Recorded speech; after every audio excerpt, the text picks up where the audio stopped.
ഈ എന്താണ് പാലേരി മാണിക്യം ഒരു പാതിരാ കൊലപാതകത്തിന്റെ കഥ എന്ന് പറയുന്ന സിനിമാ സമയത്തുണ്ടായ പാതിരാ പാതകത്തിന്റെ ഒരു വെളിപ്പെടുത്തൽ നടന്ന സമയമാണ്. ഒരു ബംഗാളി നടി, മുഖമുള്ള ഒരു ബംഗാളി നടി തുറന്നു എന്ന് പറയുകയാണ്, എനിക്കുണ്ടായ അനുഭവം ഇന്നതാണെന്ന് പറയുകയാണ്. അന്വേഷിക്കണോ, FIR ഇടണോ, സർക്കാരിന്റെ കീ പോസ്റ്റിൽ നിന്നും ആരോപണം നേരിടുന്ന ഈ വ്യക്തിയെ മാറ്റി നിർത്തണോ എന്നൊക്കെ സർക്കാർ തീരുമാനിക്കട്ടെ. രാഹുൽ ഈശ്വർ, ഇവിടെ താങ്കൾ വക്കീൽ കൂടിയാണല്ലോ, ബാക്കിയൊക്കെ പോട്ടെ എന്ന് പറഞ്ഞാൽ ഈ മേഖലയിൽ നിൽക്കുന്ന ഇവർക്ക് ജസ്റ്റിസ് ഹേമയ്ക്ക് മുന്നിലേക്ക് പോയത് പോലീസിന് മുന്നിൽ പോയി എന്ന് പരാതിപ്പെട്ടാൽ അവരെ കൊന്നുകളയാൻ കഴിവുള്ളവരാണ് ഈ പറയുന്ന മാഫിയ ഗ്രൂപ്പ് എന്ന് പേടിക്കുന്ന ഈ ശക്തികളാണ് എന്നതൊക്കെ പോട്ടെ. ലളിതകുമാരി കേസിന്റെ അവസാനം 3 പാരഗ്രാഫ്, താങ്കൾ വക്കീലാണ്, താങ്കൾക്കറിയാം, ഇങ്ങനെ പറയുകയാണ്. Therefore, അതിന്റെ കൺക്ലൂഷനാണ്, therefore in view of various counterclaims regarding registration or non-registration, what is necessary is only that the information given to the police must disclose the commission of a cognizable offence. In such a situation, registration of an FIR is mandatory.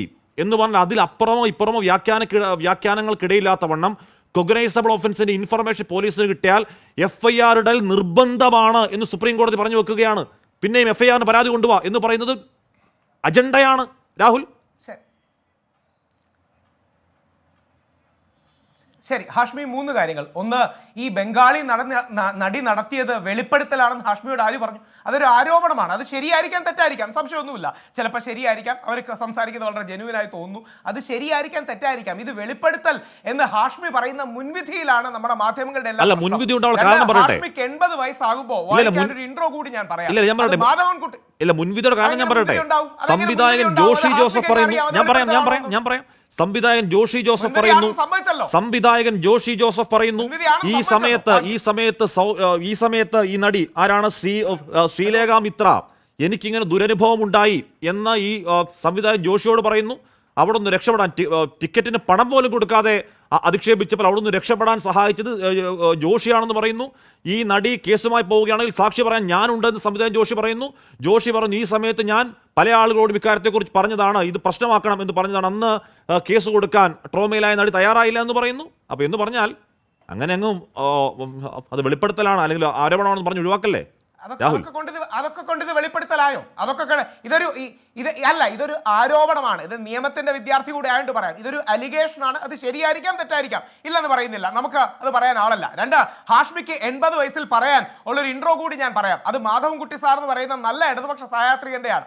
Saritha വിഷയത്തിൽ ഉമ്മൻചാണ്ടിക്ക് നേരെ ഉയർത്തപ്പെട്ട അടിസ്ഥാനരഹിതമായ ലൈംഗിക ആരോപണത്തിന് അന്ന് ദേശാഭിമാനിയിൽ consultant എഡിറ്ററായി പദവി വഹിച്ചിരുന്ന ഒറ്റ കാരണം കൊണ്ട് മൗനത്തിലൂടെ ഞാൻ നൽകിയ അധാർമിക പിന്തുണയിൽ ഞാൻ ഇന്ന് ലജ്ജിക്കുന്നു. എനിക്കിപ്പോഴാണ് മനസാക്ഷിയുടെ കോൾ വന്നത്. അദ്ദേഹം മിണ്ടാതിരുന്നതിനാണ് ക്ഷമ പറഞ്ഞത്. പക്ഷേ നമ്മുടെ ഇന്നത്തെ മാധ്യമങ്ങൾ കുറച്ചു കാലം കഴിഞ്ഞ് സിനിമാ ഇൻഡസ്ട്രി ഇത്രയും സെൻസിറ്റീവായി നിൽക്കുന്ന, വളരെ പ്രമാദമായി നിൽക്കുന്ന അവസരത്തിൽ പരമാവധി അവരെ കരിവാരി തേക്കാൻ ശ്രമിച്ചു എന്ന് ഇവർക്ക് ഒരു മനസാക്ഷിയുടെ വിളി ഉണ്ടാകട്ടെ എന്ന് ഞാൻ പ്രാർത്ഥിക്കാം. നിയമം മാത്രം എടുക്കാം. ലളിതാകുമാരി കേസ് പറഞ്ഞല്ലോ, 1977 Karnataka commission of enquiry case, 1988 Kiran Bedi case. അതിൽ കമ്മീഷൻ ഓഫ് എൻക്വയറി ആക്ട് 1982 പോലും ബാധകമാകുന്ന ഒരു കാര്യം സുപ്രീം കോടതി സൂചിപ്പിക്കുന്നുണ്ട്. എന്നാലും സുപ്രീം കോടതി അനുസരിച്ചല്ലേ നമുക്ക് മുമ്പോട്ട് പോകാൻ പറ്റൂ. അതിൽ സുപ്രീം കോടതി പറയുന്നു, 8B എന്നൊരു സെക്ഷൻ ഉണ്ട് ഇതിൽ.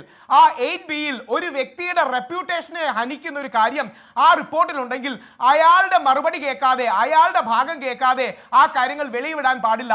ഇത് സുപ്രീം കോടതി അടിസ്ഥാന പ്രമാണമായി കാണുന്നത് ലളിതകുമാരി കേസാണ്. രാഹുൽ, കർണാടക കമ്മീഷൻ ഓഫ് ഇപ്പൊ ഭാരതീയ ന്യായ സംഹിതയുടെ 74-ാം വകുപ്പ് വിട്ടേക്ക്, നമ്മൾ പഠിച്ചു വരുന്നല്ലേ ഉള്ളൂ. ഒരു കൊഗ്നൈസബിൾ ഒഫൻസിൽ ആർക്കെതിരെയും ഇടണ്ട, FIR ഇടാൻ പേര് വേണ്ട. രാഹുൽ നിയമവിദ്യാർത്ഥിയല്ലേ? സാർ നിയമവിദ്യാർത്ഥിയല്ലേ? FIR ഇടാൻ പേര് വേണ്ട.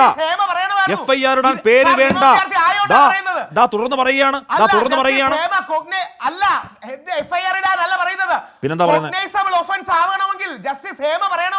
എന്ത് പറയണമായിരുന്നു? പ്രകാരവും CRPC പ്രകാരവും അഥവാ ഒരു കൊഗ്നൈസബിൾ ഓഫൻസ് ജസ്റ്റിസ് ഹേമയുടെ മുമ്പിൽ വന്നിട്ടുണ്ടായിരുന്നു. ജസ്റ്റിസ് ഹേമയുടെ ഉത്തരവാദിത്തം അത് കൊഗ്നൈസബിൾ ഒഫൻസ് നോക്കലല്ല.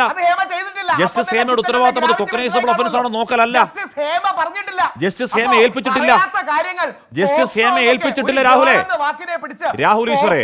രാഹുൽ ഈശ്വരെ ജസ്റ്റിസ് ഹേമയെ ഇത് കൊഗ്നൈസബിൾ ആണോ എന്ന് നോക്കാൻ ഏൽപ്പിച്ചിട്ടില്ല. എല്ലാവർക്കും അറിയാം. രാഹുൽ ഈശ്വർ, പറയട്ടെ, ഇത് ജസ്റ്റിസ് സേമയെ ഇത് കൊക്കനൈസബിൾ ആണോ? ഇവർ അവരെ ഏൽപ്പിച്ചിട്ടില്ലാന്ന്.